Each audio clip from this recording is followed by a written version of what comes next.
was tormented for the first few years of my career. The man who prophesied over my life told me that I was going to be here and not there.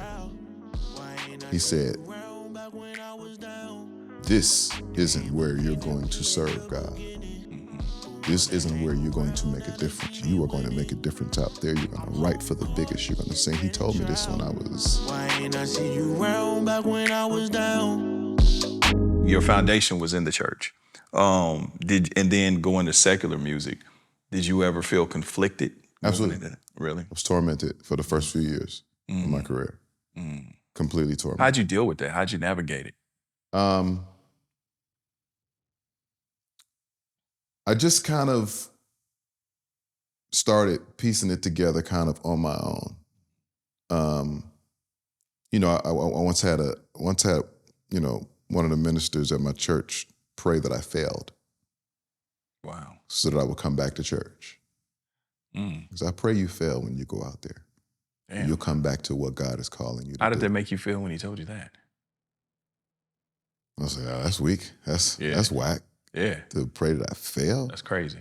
And he tried to dress it up where it was like, because I love you, I know where you should be, but I want you to fail at that so you can get back to what God wants you to do.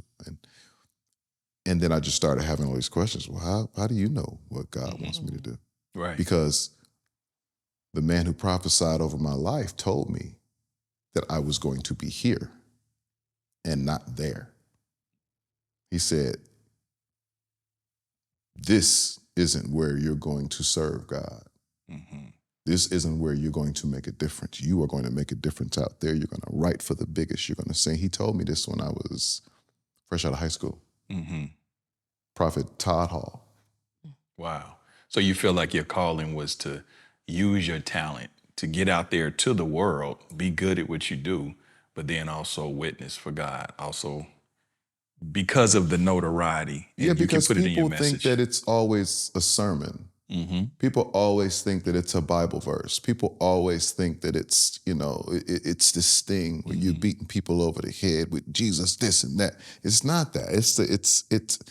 It's what you don't say that is the true example. It's how you live. It's how you move.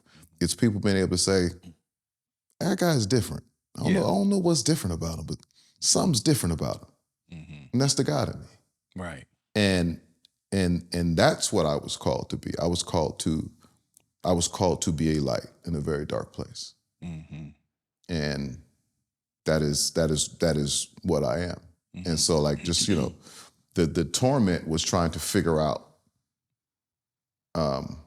why I was here and was God pleased with me being here? You know what I mean? And I just started looking around and thinking about people who had dreams and wanted to make their dreams come true, people who had desires to travel and couldn't figure out, how to travel, didn't have the means to travel, people who wanted to do all these things that I now find myself doing. And I'm like, that ain't nothing but God. That ain't nothing. Were your parents supportive? Yeah. My parents were supportive, but they didn't know how to be supportive, which was really cool because I'm first generation everything. Right. So there was no blueprint. There was no, well, make sure you know what I'm saying? Then you gotta, there was none of that. There was like, all right, well, good luck. Yeah. You need to come home. You're good. Yeah. Right. I always had a place to land. Yes. And somebody to talk to, even though they didn't understand what I was talking about. Exactly. You know, I remember one day my dad was like, how your publishings is treating you? How your publishers is treating? That's are hilarious. They doing all right? What? He didn't know. That's me and her all day. She's a tech founder. Yeah. She's in the tech world. Yeah. And she'll come excited to me, Dad, so listen, we got this and this IP and this and woo, woo, woo. I'd be like, oh, that's dope. Yeah. I don't know what the you just said, but go. Let's go. Get it. Yeah. I don't know. Absolutely. Did any of your IPs call you today? Are they all right? Because it's COVID running around. People getting sick. I don't want your IPs to get sick.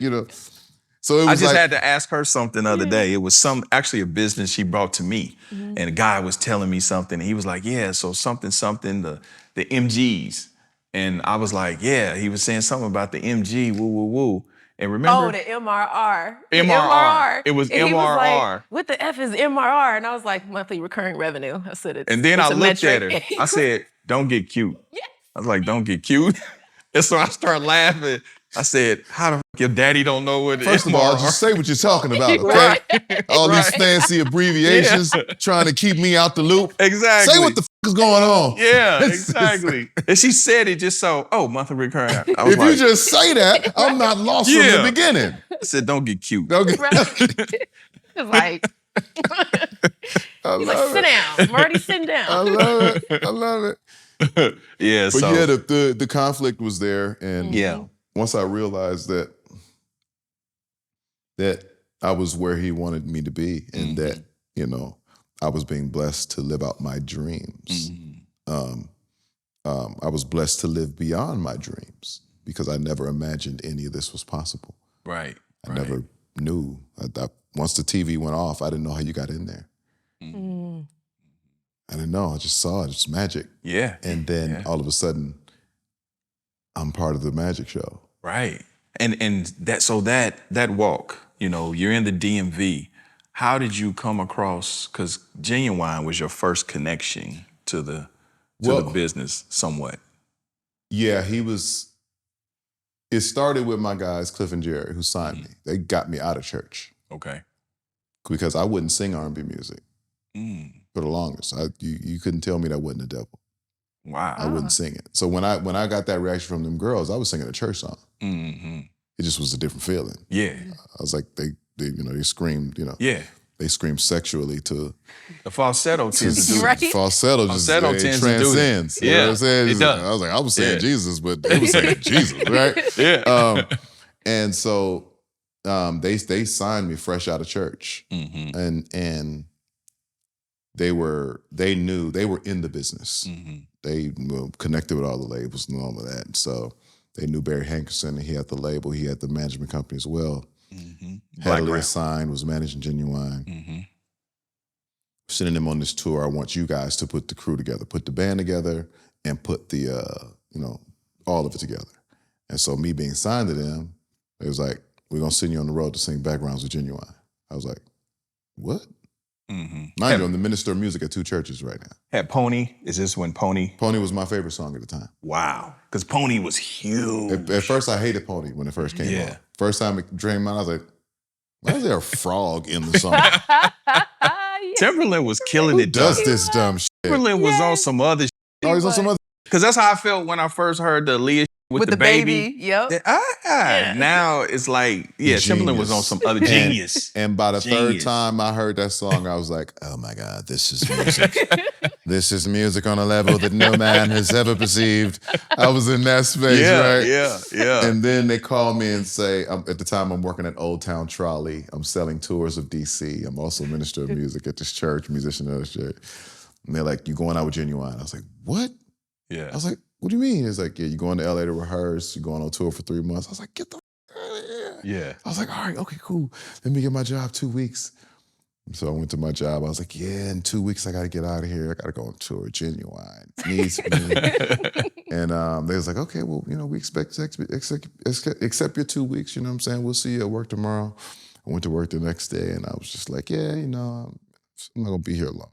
I'm just kind of finishing out, And then the second day I was supposed to come back, I was like, yeah, I'm good. I don't think I'm ever coming back. I know I gave you 2 weeks, but good luck with that there, Ginuwine. Things are getting different. Yeah. And I didn't know what to expect. I'd never done anything on that magnitude. Had you met Ginuwine prior to that? Never met him. What was it like the first I'd seen time him walking meeting? through a mall one day, but I'd never met him. What was it? What was y'all first encounter like? First encounter, we get to LA, get to rehearsal, first day of rehearsal. Mind you, I'm an overachiever, right? So when they said I'm going on the road to sing backgrounds with Ginuwine, it was me, my guy Jonathan Hall, and Tim Brown. We all the dope singers in DC Maryland. And I called them. I said, hey guys, we need to rehearse before the rehearsal. They was like, what you mean? We rehearsing? No. We need to be ready before we get to LA. I got the album. We're gonna learn every song on this album. So when we get to LA, ain't nothing we ain't gonna know. And they was like, oh, this nigga. All right, let's do it. We learned every song on that album. I went through all the parts. So when we got to LA, I'm like, what's happening? Yeah. So Ginuwine comes walking in, he meets all of us. We say, hi, man, good to meet you, what have you.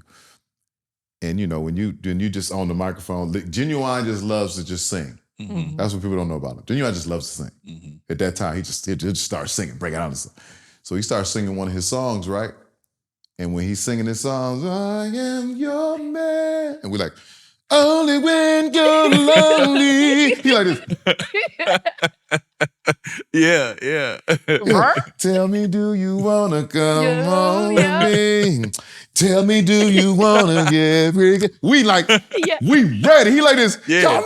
I said, we know everything. I'm about to go crazy. And then he hears us sing, and he's like this. I have the best background singers in the world. I'm about to kill it. He's super competitive. And so he's so excited. He runs back to Aaliyah, tells Aaliyah, I got the best background singers on the whole tour. I'm killing everybody. Aaliyah comes to rehearsal 2 days later. I'm like, that's Aaliyah. Yeah. So this is after 1 in a Million and all of that. This is during the peak. Wow. In the flesh. What? Wow. Full movie, pants sag, and Tommy Hilfiger, shades, long hair. I'm like this. And she's like, hey, how you guys doing? I was like, I'm doing fine. So great. She was a sweet spirit, huh? What was Aaliyah like? The best. I never got a chance to meet her. The best. Her and Ginuwine were the perfect people for me to meet. They were perfect in terms of shaping how I would end up being, and making sure it was okay to be who I was. Because I met two people who were 100% themselves. No fluff, no Hollywood. Like Aaliyah asked me more questions about me. I couldn't even get out any questions about her. I wanted to know so much about her. She kept asking me about me. So where you from? Like, where'd you grow up? Yeah. Are you from the church? Oh, what church did you And I'm being interviewed by Aaliyah. Wow. Like I'm the star. Yeah. And I'm trying, but I have a question. I want to ask you something. It was like that. And she's like, and then it went from there to, all right, well, you with us now. So, you got to make sure you're doing X, Y, and Z. And if you need anything, you come let me know. And I got you. And it became family immediately. And I was like, that for me was normal. I thought I just meet, I'm with two of the biggest stars selling millions of records, and this is how they're treating me.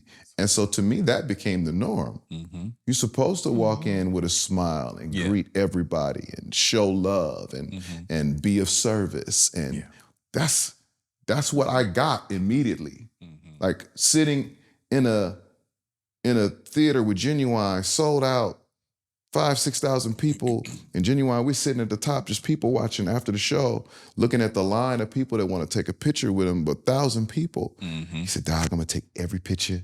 I'm going to give a hug to every girl, dog. That's what you got to do, dog. You got to love the people if you want to be around. You know what I'm saying? Don't ever forget about the people, dog. So he lacing you. That's what they taught me. Yeah.